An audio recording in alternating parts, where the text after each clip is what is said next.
Factor. As always, I'm your host, Jeremy Robinson, and today we have someone special, Mrs. Kayla. Go ahead and introduce yourself. Hi, I'm Kayla Thomas. I'm a current medical student at Howard University. Yes, indeed. So I'm so elated to meet you. And once I've seen everything come out, not only just by the NFL perspective, I was just like, wow, it's a great student. I can't wait to see what she do in the world. I gotta get her on the podcast before she blows up, out here. So, how are you doing mentally, physically, emotionally? How are you doing? Pretty well. So right now, I'm not in DC right now. Right now, I am in New York because I'm rotating with the Giants and as well as the Hospital for Special Surgery, which is HSS. But I'm doing pretty well. I actually like it up here. It's not too cold. As an original Florida girl, I was terrified about coming up here during like October-ish. So I thought it was going to be freezing, but I'm not. I'm doing well. So that's great. Physically, I'm doing well. I still like, how I used to run. I used to like run track and stuff. And now I still like run to try to stay in shape. And I've got a pretty good fitness routine going. So I'm doing pretty well overall. That's all right. So, what took you to the medical field? Like, how did that transpire? Like, how long have you wanted to be in that profession? It's funny because I used to want to be a pharmacist for like the longest time ever. I wanted to be a pharmacist all the way up until my senior year of high school. Solely because, like I liked science, I liked being in the lab, so I liked doing science projects and stuff like that. But it wasn't up until about my senior year of high school when I got a stress fracture in my shin while running track and cross country. So at that point in time, when I had that injury, I had to actually go. That was my first time ever seeing a sports medicine doctor. I had never heard of sports medicine before that, but I had to go see that doctor and he was amazing, like changed my life and everything. And so after that point on, I was like, you know what? I want to do what he does. And so now here I am about to graduate medical school, trying to become a primary care sports medicine doc. That's amazing. That's amazing. So, how was your time as a student athlete at Florida State University? Like, how was that? At Florida State, it was great. So I was coming off an injury. So after I got recruited to Florida State, I had to like do the whole rehabilitation process, and I was a redshirt freshman. But coming off that injury, you just gotta like get your mindset right, get back to trusting your body and stuff. And once I got back into that, okay, I can do this competitive mindset, track season was amazing. Like, I'm so glad that I was able to run there as well as get my education there. I ended up getting an ACC championship ring. So I was able to accomplish a lot of things at Florida State. Best 4 years of my life. I would definitely do it all over again. It was definitely hard to sometimes juggle academics with athletics at times, with always being on the road, but no, I have no regrets from that. That's amazing. Also, to go to that big school and be able to handle the rigor of classes, different things of that nature. Like, I can respect that, definitely. So in that, I say, what is your it factor? Why you do what you do? What's my it factor? That's a good question, because I was thinking about this yesterday, and I would say two things. I would say maybe one would be my authenticity. Like I'm very much a real person. I think I'm relatable. That's what most people tell me. They tell me that I'm relatable. I'm easy to talk to about pretty much anything. And I think that just makes people trust you more, when you're able to have an open and honest conversation with somebody and they're able to actually believe that you're feeling what you're feeling and, responding in a way. And I would say maybe also I do have an altruistic spirit. I feel like that's what every doctor says they have, right? Altruism, but it's really true about me. I view medicine as my way of giving back because I had a doctor that pretty much helped me restore my health back to normal so that I could get back to doing what I love, which was running at the time. And so my way of pursuing medicine is I want to be able to give that back to not just athletes, because I do want to do sports medicine, of course, but everyone. I want to do primary care sports medicine, which means I'll also be a family medicine doc. I will take care of babies. I'll take care of women. I'll take care of the elderly. I'll take care of everyone. So I would just want to be able to give back and restore health in the best way that I possibly can. So I would say my altruism. Fuck your stuff. You taking care of everybody. Let me go ahead and sign up too. I need. Yeah, I got you. In about 3 years, we're gonna fly there and be like, "What's up? Like, what's up, man?" Once I get this MD, I'll start collecting patients. Got you. I'm proud of you, man. That is amazing. Thank you. Amazing to see, definitely.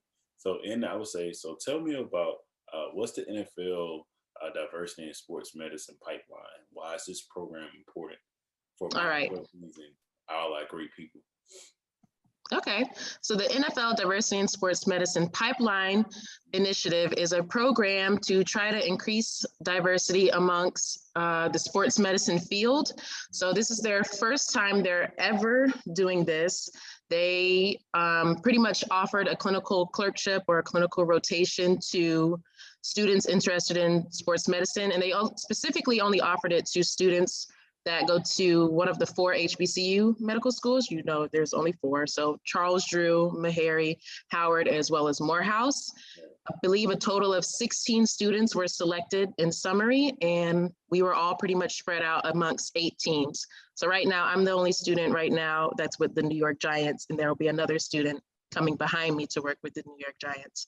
So this program is great because I think the world is now realizing that, you know, diversity kind of like diversity creates strength. It helps, it adds value to whatever program or whatever type of thing that your business that you may be running, whatever program or business or company that you're running. Diversity only adds value. It only helps. It doesn't take away. So I think that the world is opening up to that. And we need more physicians that look like us. I think it's a very well-known statistic that Black patients tend to have better outcomes when they have a Black physician that's taking care of them. So that's definitely why this is a very important thing. Of course, and I also would love to have me being a former athlete, you've been an athlete as well. You know, like it's amazing to be in that room if something happened to you and be like, hey man, that same type of thing happened to me. And hey, this is what you're gonna do to get you back on track versus someone saying, well, you know, you may never play again, or you may never do the same again. You know, you hear that so much to where it's just like, come on, man, we got to do something differently. So definitely, once I heard about the program, I really want to learn more about it. I'm so thankful that I was able to bring you onto the podcast and speak on it because I feel like it's something that's promoting change. You know, It so definitely is. so in that, I would say, you know, how is it working for the New York Giants? Or how have your time been with them? It's been nothing short of amazing. I really love it up here. I'm really sad that I have to leave. I'm leaving next week. I don't want to go. The team is great. All of the staff and I've met the coaches, I've met the managers. The staff has been like very welcoming, very kind. Everyone's just, you know, very friendly and we all get along. It really does have like a family feel. So I really appreciate that I was selected to come to this team. So like pretty much being that I'm the medical student that's kind of rotating through here, I spend time in the training room observing some of the players that are undergoing rehab and stuff like that. So there's an educational opportunity there, as well as it's kind of like you get this once in a lifetime experience to say, hey, I am a part of the medical team for a professional sports team. Like that's amazing, you know? And whenever I'm not in the training room, I'm at HSS, which stands for the Hospital for Special Surgery, which is a world-renowned hospital for surgery and all type of orthopedic, any type of orthopedic surgical problems. People want to go to this hospital, and I get to go there, shadow and observe the doctors and learn from the doctors there about sports medicine and be with them in clinic and see patients and things like that. So that's also a once in a lifetime opportunity. And I look forward to hopefully, you know, getting to go back to that hospital one day. Right, and you will. You will. You got to keep working on how you working like you're working. All you got to do is keep doing what you're doing now. You know, but on top of that, I would say also, I think that's an amazing experience because of the fact, like, you saying the standard at this point would have been the first thing. And I feel like even when I posted the other week, I was like, so many people hit me like, dang man, that's amazing, da, da, da. And we think about the players and stuff like that. I'm like, okay, that's amazing. Don't get me wrong. That's in its own self. But I'm like, this is a Black woman out here doing her thing, you know, coming from Florida State and now coming from Howard University Medical School. That's putting them on the map. Like, okay, cool. We're going to come here more often, you know, because Kayla came in and did her thing. So, you know, and they may make it more than 4 weeks or 8 weeks or however they want to do it. And they may ever hire someone on like yourself. So in there, that's amazing. Definitely. Definitely. I definitely hope so. At Howard, man? Can you say that again? How has your experience been at Howard University? Oh, I love Howard. Yeah, Howard has been amazing. It's funny because I say that I would do my undergrad years all over again, those 4 years. Now, would I do med school all over again? Maybe not, but I love the time that I've had at Howard. My classmates, I would feel are largely the reason why the experience is so great.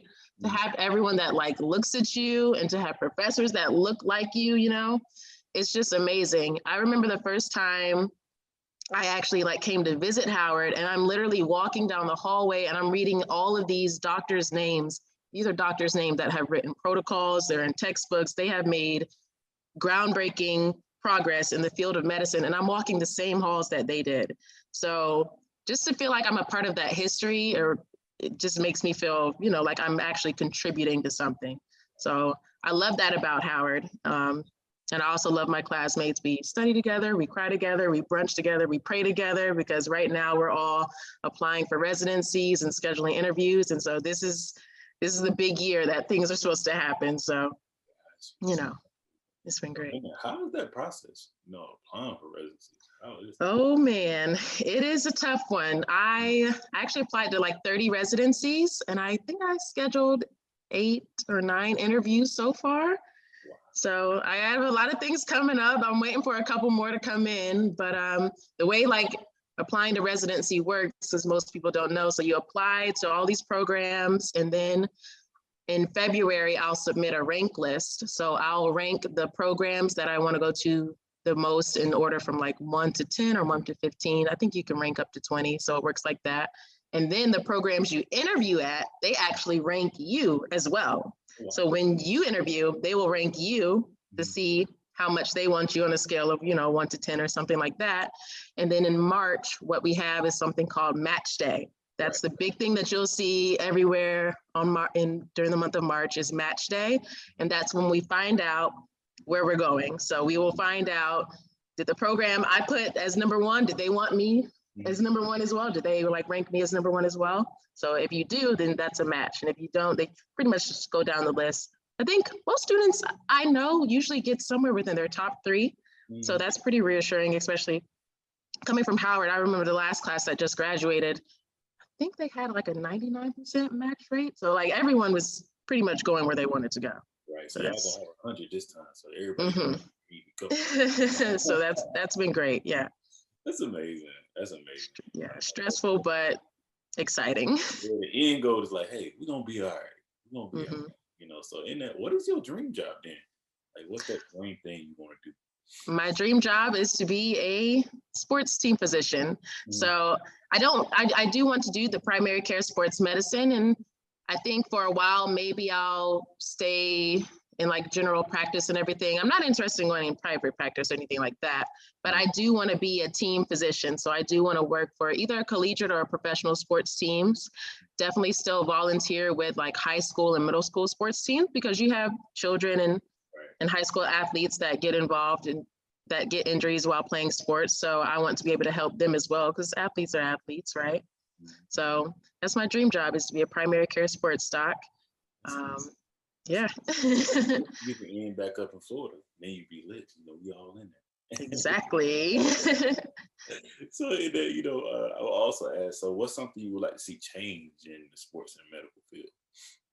I would definitely say diversity. You know, I think that it's very necessary. If you just think about it, if you work for a sports team and you have, let's say 80% of your players are minority groups, you know, maybe your medical staff should kind of reflect that, you know, because based on statistically, outcomes are better when you have a Black patient and a Black physician. The outcomes are better for the Black patient, you know, when you have that relationship that's there. So I think that diversity would just make medicine in general great, right? I think we're seeing that, but definitely diversity amongst sports medicine. Yeah, that would be huge. Yeah, that would be the only thing that needs to change. Definitely. I like that. I like that. So before we close, do you have any ultimate life goals? Ultimate life goals? You know, yes, right? I have a lot of things that I want to accomplish, but ultimately in life, I really just want to live a fulfilling life, you know? So like when I make a plan, like how I want to become a doctor, I'm actually doing that. I'm about to graduate in May and it's going to get done. Like, this is literally what I prayed for, and I'm living exactly out what I prayed for. So it can't get any better than this. So I really just don't want to, miss the mark. I want to live a fulfilling life. I want to pretty much live out every dream and every passion that I have. Fear is something that you can't like just let run you or anything like that. You really just have to put it all out there and go for it. Because if you don't, then, you'll be pretty much living a life that you maybe didn't want, or living below, the standards that you have set for yourself. I don't want to do that. I really want to hit my mark, and I want to live a fulfilling life. So by the end of it, I want to be able to say, I did everything that I wanted to do. I got everything accomplished. Every dream, every goal has been checked, marked off the list. Got you. And I can see just from what you're doing now that that's definitely gonna happen, and it's just gonna keep getting better and better. And even when it's times like, dang, that didn't happen how I wanted to happen, something amazing gonna happen, because I'm a living testament that happens for me as well. So I know it can happen for you. Right. Definitely. So, do you have any question for me? I want to know what inspired you to start this podcast, because when you reached out to me, I'm sorry it took like a long time for me to see the message, but when you reached out to me, I was like, this is like great. I think this is a great platform that he has. Of course, this is something I would like to be a part of. So what inspired you to start your podcast? People like yourself. So like being able to reach out to Black people, minority people, and just get us out there that we're doing different things, like trying to become a doctor or engineer or play in the NFL or anything that we're trying to do, to see that like that change is needed. Also, another thing was that I didn't have this growing up. So I always said, hey, so many like famous people might pitch something out a podcast. Don't get me wrong, it'd be amazing. Like you watch the people that's on there, but I never see the common people as they grow on a podcast. And I always said, I'm gonna do something like that. I'll bring on big name people, but I'm more keen on bringing in my people that I can go and we can have a nice conversation and talk about things that need to change, things that they're going through. So that's why I started the podcast. Well, I'm glad that you started it, and I hope that you just continue to, keep it going. Whatever goals and whatever dreams that you have that you want to accomplish, I really hope that you reach it, because I think this is great. Thank you so much. And I look forward to talking to you. We're a family now. So since you've been on the podcast, I definitely stay in touch with you. You see, I be tagging in a lot of stuff now. So definitely be looking out for you. But I look forward to your match day as well. So I'm gonna be happy for that. Thank you. I look forward to it as well. We'll see where I end up. But all right, I'll talk to you soon. All right. Thank you.